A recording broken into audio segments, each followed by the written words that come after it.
Hey you guys, welcome back. So today I wanted to talk about my personal favorite grow lights. Just a quick video, not really diving deep on too much about grow lights, but just about some of the easy to get, fairly affordable ones that I personally use and have had a lot of success with and wanted to share.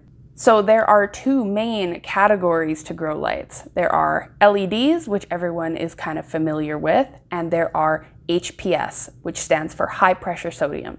I exclusively use LEDs, so I'm not going to be getting into the HPS lights today at all. And there are a few reasons why I exclusively use LEDs. They don't heat up much, so they have less of a chance of burning your plants. So they stay a little cooler.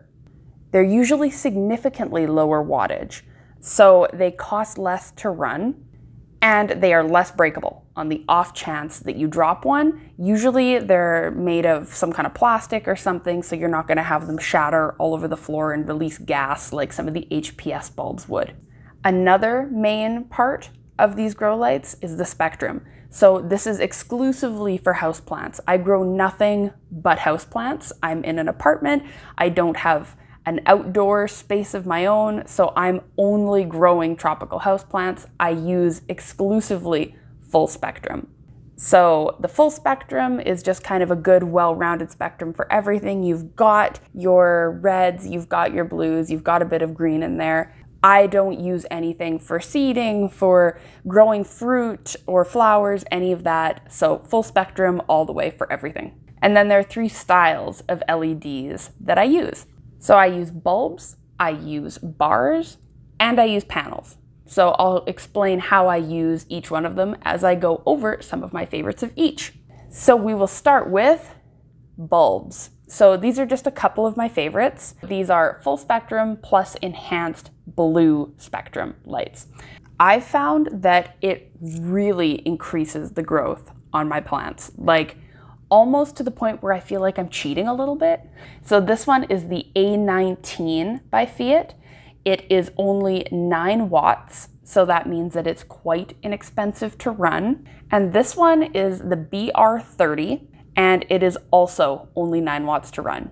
Now, bulbs are super handy because if you have a table lamp or anything like that, you can just pop a grow light right up in there and put that over your plants, and it's easy for in a home. I will mention this spectrum does have a slight pink glow to it. So I will put a more true white recommendation down below. I just don't mind the slight pink of these. It's not like Amsterdam red light district. It's like a gentle glowing pink, and I like warm lights, so I do not mind this color at all. In order for these to work, they have to be quite close to the plant. They just don't have enough lumens to be able to sit at a high distance. So you cannot pop this into your ceiling fixture and have your plants on the ground and think it's doing something. It's not doing anything. A regular spectrum LED bulb would do just as much at that distance.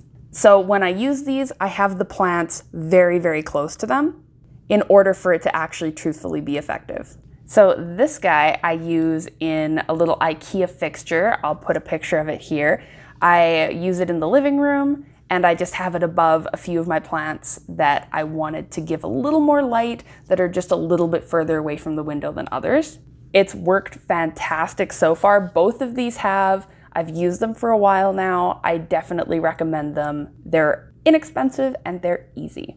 Again, I'll also leave a more true white recommendation below in the description box, along with all of these. Everything will be linked below for you guys.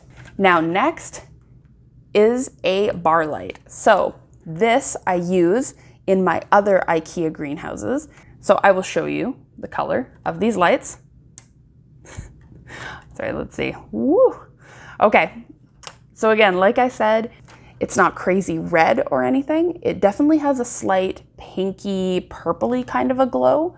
And that I believe is due to the enhanced blue light spectrum. So definitely not a true white, a slight pink to it. I don't hate it. It's really grown on me since I got it. It feels a little scientist-y. All of these Feit electric full spectrum grow lights, they're all also moisture rated. So I can keep these in my humid greenhouses that sit at 80 to 90% humidity no problem. They are safe for that. These lights have given me so much success in my greenhouses that I just cannot give them enough praise. They're amazing. They stay cool. They do an amazing job of yielding me tons of growth. Like I said, I feel like I'm cheating using these. They're amazing. So if you can handle the pink light, I recommend these. They're fantastic. And now for the light that I use on my propagations. So in the very back room of my apartment, where I have no natural light at all, I use this guy. So this is a Spider Farmer full spectrum LED. This is the SF1000 model. And this guy, I just hang this panel above my plants that I'm propagating, and it is working fantastic. I've had this specific one for about a month and a bit now, and I definitely recommend it. Everything is growing really well. Definitely works great. You can see the LEDs, it's very high quality. It is a slim panel, you can see here. It's dimmable. I'll turn it on to show you. It is a pure white color, so you're not gonna have the same kind of pink glow that the other Feit electric lights that I love have. This one definitely is very pure in color, and it has a nice dimmer, so you can turn it up, turn it down. Whoa, okay, so not quite red light district, a little more like Vegas in here now. I can see everything reflecting. So these guys, you can see all the different colors on the bottom. We've got tons of different variety down there. That does equate to it being a full spectrum light. It comes with these handy little hooks. I just use these to hang the actual light up. It's not too heavy, fantastic spectrum, works really, really great. Has also given me some fantastic growth on some plants. So this little baby I put in there, it had nothing going yet, and now here we are with a beautiful little pink princess. This was from a reverted cutting, and as you can now see, it has got pink back in it. It's doing great under the lights.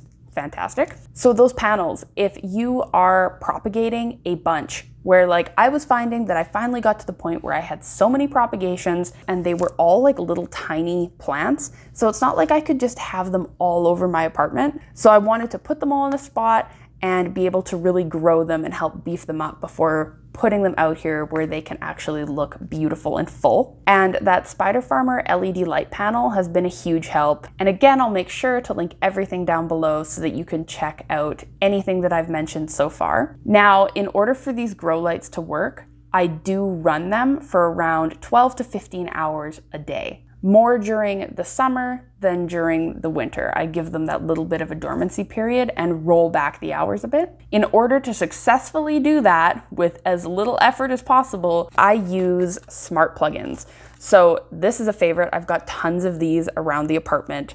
They run all my different greenhouses. So it's one that I can control using my Google Home or my phone. Just makes it so that you can set everything to turn on, turn off, and you don't have to think about it. Or if you're looking for a cheaper option and you don't have too much to plug in, or again, you have stuff all around the home, you can buy these guys, and they come in like packs of 3, I believe, and they function the same way. They connect to your phone, which can then connect to the Google Home, whatever you plug into it, you can set on a timer. If you're not home, you can still turn it on, turn it off. I love smart home products. I use them throughout the entire place. So these guys are also super handy. So if cost to run is a concern for you, don't worry, LEDs have really, really helped. I run a ton of grow lights all day long, well, up to about 15 hours. You don't want to run them all day. Plants do need some time off. And my electricity bill has barely fluctuated by running them. It's gone up, but barely. So in my opinion, it's definitely not unreasonable to be running these LEDs. But I will end this one here. So if you guys have any other questions, definitely leave them down below. If you have any recommendations for any grow lights that you personally like, definitely leave them down below so that other people can find them. Thank you guys again so much for watching, and I will see you in the next one. Bye, you guys.